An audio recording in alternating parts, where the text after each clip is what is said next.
Yeah, because those figures are February figures.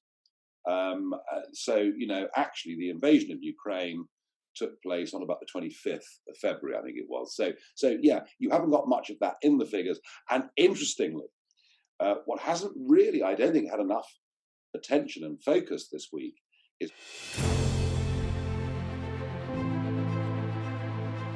Welcome to this week's Week in Review at Fortune and Freedom. I'm Rob Marstrand. I'm filling in for Nick Hubble again this week. He was meant to be with us, but unfortunately was detained. But I am, of course, joined by Nigel Farage as usual. Hello, Nigel. How are you? Hello. I hope Nick's not been forcibly detained. It's a big week, isn't it? I mean, we got rid of the spring budget, the sort of always timed with the Cheltenham Horse Race Festival. And we now have an autumn budget, but it kind of felt that given the magnitude of economics at the moment, what Rishi Sunak did this week was actually akin to a budget, really. It did feel that way, but just before we jump into the bit more detail on that, I thought it would be a good idea to remind people of where we are with the inflation story, which is something we've talked about in Fortune and Freedom and the publication I usually work on, UK Independent Wealth. So the consumer prices index in the year to February was 6.2%. The older-fashioned retail prices index, which the politicians don't like because it tends to be higher than CPI, was a staggering 8.2%. This was presumably before the effects of Russia's invasion of Ukraine and the sending all the commodity markets haywire. So we're in quite an inflationary environment, aren't we, Nigel? Yeah, because those figures are February figures. Actually, the invasion of Ukraine took place on about the 25th of February, I think it was. So you haven't got much of that in the figures. And interestingly, what hasn't really, I don't think, had enough attention and focus this week is Vladimir Putin saying to what he calls unfriendly states, you can go on buying our gas and buying our oil, but you must do it in rubles. And that's led to a mad scramble. Well, where else can we buy our gas? Because we don't want to buy the ruble and prop up the Russian currency at this moment in time. And so natural gas prices are up another 20% this week, something that I think has been missed by many commentators. One other little thing to add that will interest people. Do you remember 20 years ago, the Labour government told us, buy diesel cars, they're good for the environment. And of course, government always knows best. I mean, that's obvious. Now we're told that diesel cars will be the end of human civilization if we continue. Yet, there are 18.9 million diesel cars on British roads. Now, you may have noticed, folks, that the disparity between the cost of unleaded and diesel has gone from 5 or 6p a litre to 15p a litre in many, 10 minimum, 20 is the biggest that I've seen in this part of Kent. 20% of the diesel that we use in this country comes directly from, you've guessed it, Russia. But actually, because of transshipment through Rotterdam, it's quite possible that figure's nearer 40%. Why do we not refine our own diesel in the United Kingdom? Well, I'll tell you why. Because of carbon floors, excessive energy prices, we've basically exported nearly all of our refining industry to other parts of the world. So we now face a real problem. And I've been talking about this on GB News for the last week. Interestingly, the Financial Times had a global commodities conference in Switzerland this week, and the boss of Vitol and the other biggest oil traders in the world said publicly, openly, there will be a shortage of diesel next year. We could even see rationing. So whichever way you cut this, British government energy policy, and this goes through successive governments, but has been even worse under the Conservatives than it was under Labour, is taking us to a place that is potentially far worse than we are right now. So I'm giving a real red light warning. I'm the owner of 2 diesel cars. By the way, I'm not saying go to the forecourt and fill up this afternoon, but I am saying that actually, if the government sanctions on Russia, which are to end buying Russian oil and oil products by the end of this year, if they're put into effect, we've got a massive problem. So you know what will happen? The sanctions that we put on and the promises the government have made won't be met. Yeah, well, maybe I'll just add to that. Of course, we shouldn't forget that all the delivery lorries and most of the vans still run on diesel. And so moving stuff around the country. Yeah. Moving stuff around the country, exports, imports, all the rest of it, they're going to need diesel. So it could be a big problem. Let alone red diesel, which of course was the diesel with a much lower tax. Now, The maritime industry have been exempted from the increase. Most of the farming community have been exempted, but from the 1st of April, there's going to be a 38% tax rise on red diesel. That will affect every building construction site, every road building site. And so once again, you're into energy prices going up more and more and more. And even, the 5p cut on fuel duty is completely blown away by the 7p increase on VAT since petrol and diesel prices started to rise. So we look at your figures, Robert, 6.2 and 8.2. We acknowledge the fact that Ukraine's not in those numbers. And you have to say, rationally and coolly, that double-digit inflation is just around the corner.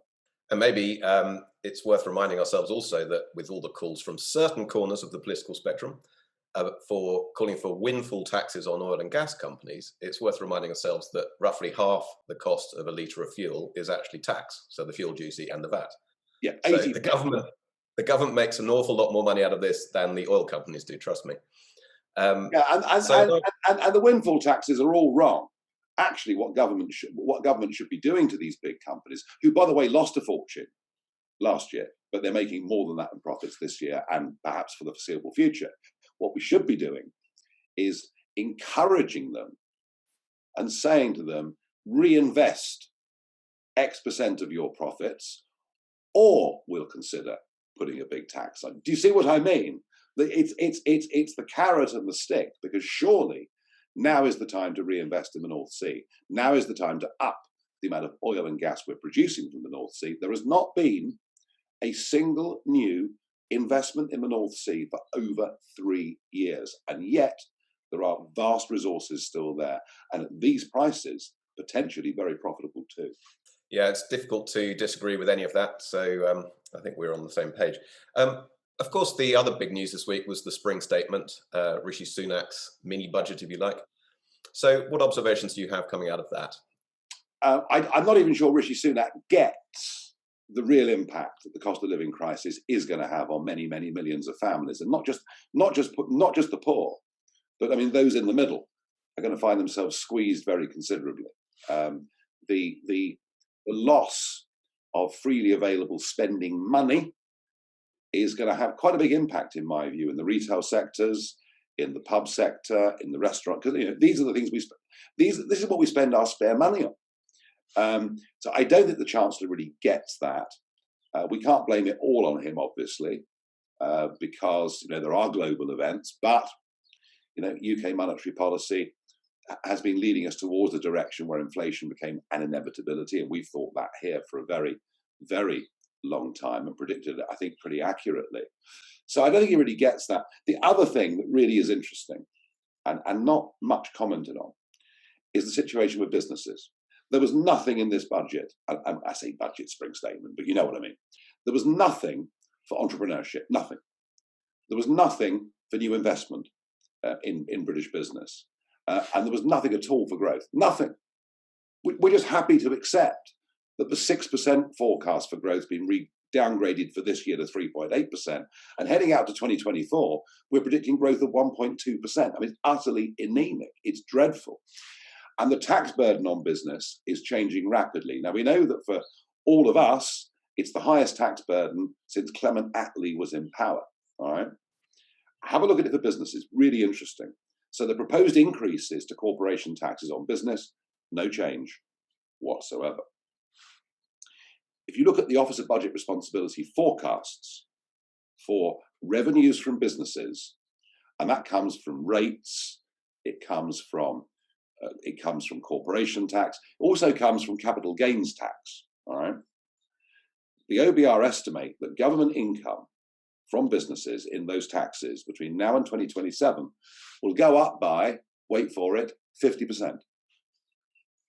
50%. In fact, actually, it's nearer 60, to be honest with you. But I always prefer to underclub rather than be criticised for going over the top. So government's anticipating taking vastly tens and tens and tens of more billions from businesses over the next 5 years. Well, that may be good for the national finances, And it may be necessary, given that the interest repayment bill this year is going to be 83 billion. A year ago, our annual interest on national debt was the same as the defence budget. It's now almost double well, not quite, but it's getting on for double what our defence budget is at a time when the world is in such an unsure place. So I get it, but my worry is if the perception is that the UK has turned in the space of a few years from being a cheap, competitive place in terms of taxes to do business to being quite an expensive one, that is not good for foreign direct investment. It's not good for domestic investment either. So I think, the biggest disappointment of the budget looking ahead for the whole shape of the economy in terms of the kind of growth that we're going to need to get ourselves out of this debt mess is really for business there was nothing. And I was with Sir Martin Sorrell last night, the great guru of global advertising and somebody who's naturally inclined much more towards a conservative position than a Labour position. I asked him, marks out of 10 for Rishi's budget. And he said, well, it's good that national insurance thresholds have come into line with income tax. That's the kind of simplification we need. It's nice to promise a penny off income tax, at the time of the next general election. But in terms of what it means for business, he gave it a pretty miserable 4 out of 10. Worth thinking about. Yeah, well, it's worth remembering also that corporate taxes are just a cost of doing business, and the businesses that can will have to increase their prices further to cover that extra cost. So it will hit ordinary people in the pocket. Yeah, and we are sounding a bit gloomy, but that's where we are. We are facing some quite difficult economic times. We're facing inflationary times where cash at the bank just erodes at the most horrendous rate. And clearly, our job is to try and find sensible ways through that. Yeah. And, we're just about a month into the war in Ukraine. So I just wonder what your read is on what's going on there, because there's been all sorts of, threats of nuclear weapons and chemical weapons and all sorts of things. How do you think things are going there? Never believe anything. Never believe anything that comes out from the Russian government or the Ukrainian government unless it really is properly and thoroughly verified. Both sides are playing that game. Of course they are. They always do. What is clear is that Russian troops have a huge morale problem. Estimates now that somewhere between 30 and 40,000 Russian troops have been lost. And that's through capture, surrender, death, wounding, maiming. So if you think about it, we are about 30% of the invading force aren't there anymore. That's a big number. I mean, that actually is a big number. 7 to 8 generals, Russian generals now being killed. And isn't it interesting, the British now announcing they're going to send a further 6,000 missiles. So whatever my criticisms of Boris Johnson, on this particular policy where he said he was going to do it, we really are doing it. Funny, isn't it? The Germans, who promised lots of weapons, haven't delivered anything yet that I can see apart from 5,000 helmets. And where do we end? I do think a peace deal is possible. I still believe a peace deal is possible. I think finally the acceptance that Ukraine should not join NATO, some of us have been saying this for rather a long time, but that acceptance is the basis for the beginning of talks. The difficulty for Ukraine is they will have to accept that in those 2 eastern provinces there are referendums of some kind where the people can decide what they do, and there's a very strong chance they'll vote to be with Russia rather than be controlled from Kiev. So that's difficult. That's difficult. And Crimea, frankly, is just off the table. I mean, that's not even part of it. So I do see the basis for peace along those lines. There's a big NATO summit this week. The Americans are now beginning really seriously to pour troops into Poland. And it's been interesting, despite the weakness of Biden and despite the loss of collective respect for the Americans after the Afghanistan withdrawal, which of course was done without reference to anybody. Interesting that NATO actually is pulling together and working. And that clearly is happening.